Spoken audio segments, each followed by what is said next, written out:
Welcome to Cinematic Recaps. This movie is called Trainingday. The movie is about Jake Hoyt, a former LAPD security guard, wants to be a narcotics officer. He must undergo 24 hours of training from a veteran narcotics officer before being accepted. Jake is assigned to Alonzo Harris, an officer known for mistreating victims, abusing suspects, mishandling drugs and evidence, and opening fire randomly. So Jake must watch his back with Alonzo on training day. Sit back and enjoy to see what happens. The film starts out with Jake Hoyt waking up on the first day of his new job as an undercover narcotics officer in the roughest district of Los Angeles. This is where the movie takes place. Alonzo Harris is in charge of his team, and in addition to him, he has 4 additional individuals working for him.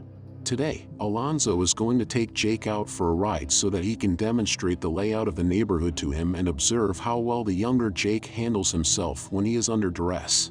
Jake first comes into contact with Alonzo at a cozy coffee shop, and it doesn't take long for Jake to learn that Alonzo is a no-nonsense, tough-talking maverick narcotics cop.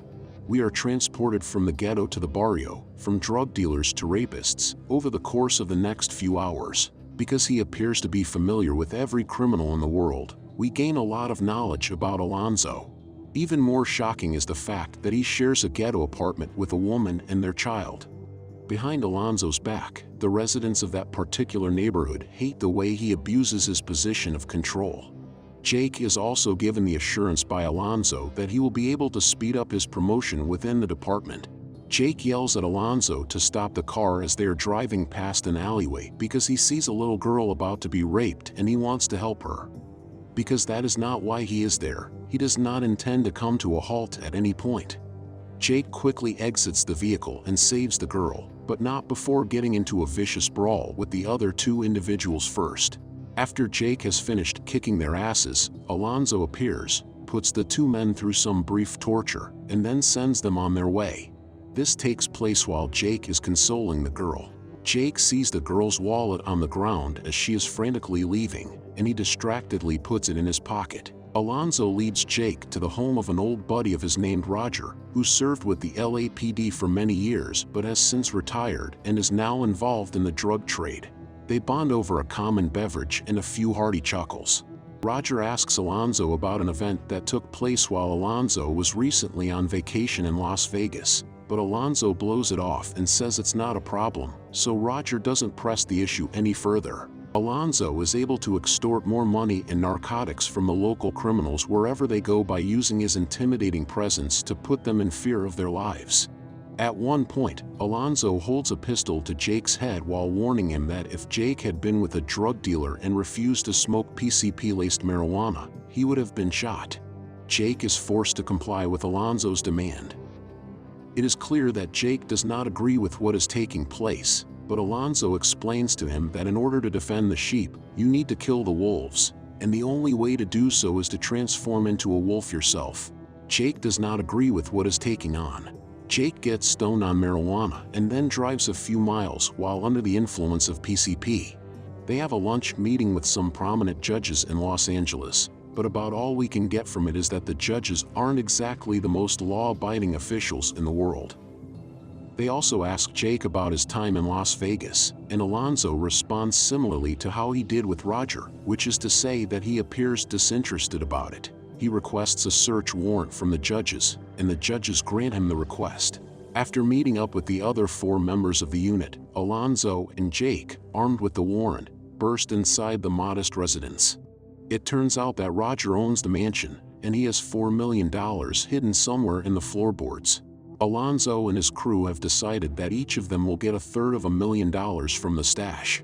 Jake is not at all sure how the business transaction will play out. As they continue to discuss their strategy in the living room of Roger's house, Alonzo gives Jake the order to shoot Roger. Jake is adamantly opposed to the proposition, but Alonzo decides to carry it through on his own, arguing that it's not what you know, but what you can prove. The intention is to give the impression that Jeff was acting in self-defense by using one of Roger's guns to shoot him while he was wearing his Kevlar vest. When Jeff gets shot, one of the bullets enters his vest, and he angrily begs Alonzo to call for an ambulance. Jeff's vest was shot through by one of the gunshots. Jake seizes the shotgun out of nowhere, holds Alonzo and his gang at bay, and informs them that he is not going to play along. After telling Jake that a blood or urine test will prove that Jake had taken narcotics, Alonzo is successful in convincing Jake to back down from his position. Jake takes a few steps back, then a few more, and at this point the paramedics have arrived, but the crime does not appear to be questioned. Jake informs Alonzo that what had occurred was a murder once they are back at Alonzo's car. Alonzo rebuts, stating that Roger sold narcotics to children in his community and that because the money was obtained illegally, it rightfully belonged to them because it was unclean. It would appear that Alonzo is willing to concede one point, which is that Jake is still a beginner and requires more time to become accustomed to Alonzo's shady operations. They leave the house and make their way to the barrio, where Alonzo informs him that he has a responsibility to deliver some items to the household of one of his informants. Jake waits for Alonzo in the kitchen while he is in the restroom so that he may see the card game that is taking on. Smiley, the owner of the house, takes the package that Alonzo had left behind and opens it up so that his sister can count the money that was inside. Jake joins Smiley and his friends for a game of cards, and during the game, there is a brief conversation concerning Jake's sidearm. Conversation is actually a setup planned by Smiley's friend Moreno to steal Jake's weapon from him. Smiley then reveals that Alonzo left him behind and explains what occurred in Las Vegas. Allegedly, a Russian gangster had been mouthing off to Alonzo until Alonzo lost his temper and beat the man to death in Las Vegas. Smiley then reveals that Alonzo left him behind and explains what occurred in Las Vegas. The leaders of the criminal organization provided Alonzo with an escape route, paid him $1 million, and they will forget about the event. If Alonzo is unable to make the payment by midnight, he will be tracked down and put to death. Jake, who is aware that Alonzo has set him up, makes a brave effort to fight his way out of the situation, but Smiley and the other members of his crew take him down. They dragged him into the restroom and were ready to shoot him in the head when one of them made the decision to steal his money first.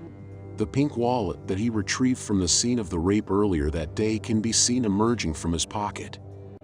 Jake explains to Smiley that he saved his cousin Letty from being molested and raped earlier in the day.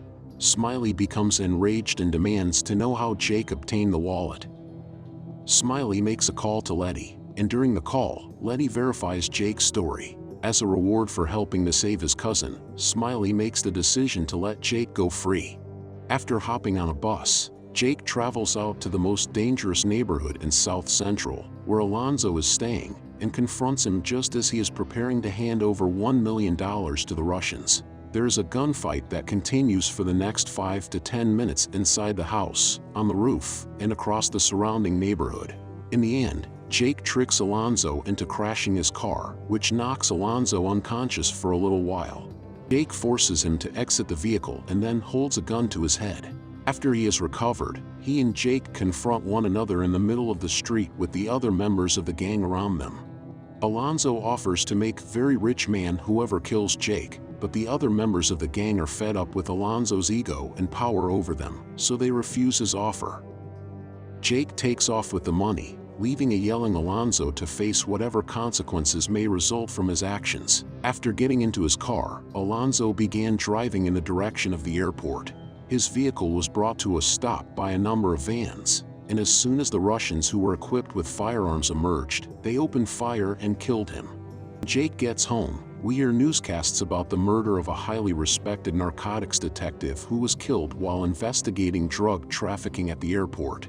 The newscasts describe how the officer was shot while conducting his investigation. And this is the end of this movie. I hope you enjoyed it.